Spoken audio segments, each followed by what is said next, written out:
For this installment of the Diagnostic Dish, we're going to be serving up some fluorescein fun facts. Now, if you ever get the opportunity to use this piece of trivia at trivia night, I want you to call me right away and let me know that you got to walk away as a rock star hero by knowing that the absorption spectrum of fluorescein, and I always hesitate, absorption spectrum, it's always hard to get out.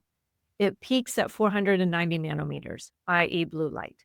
Now, the way that we perform this test is that we either take the strip and moisten it, touching it to the conjunctival surface, being careful not to touch it to the cornea because that can be misinterpreted as a corneal lesion. Or you can take that strip and dilute it down in some saline or eye wash and put it into a syringe, using that syringe on a fractious animal or on a horse. Just remember that concentrated fluorescein is a ripe breeding ground for bacteria like Pseudomonas. So I would consider that a one and done and then throw that syringe away.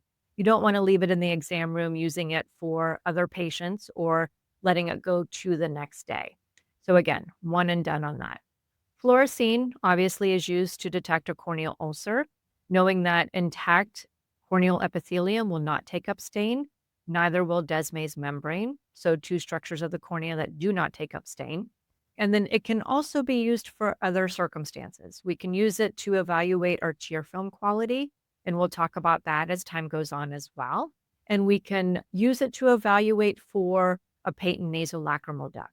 Just remember that again, cats, always, always the outlier here, and that you may get a high degree of false negativity in the cat with the Jones test is what it's known as. We also can use it to detect whether there is a leakage of aqueous fluid through a perforation within the cornea by taking that concentrated stain and just painting it over that lesion and watching for dilution that will give you a little bit of a green rivulet of dye coming out of that perforation or that leaking spot. So that's fluorescein in a nutshell.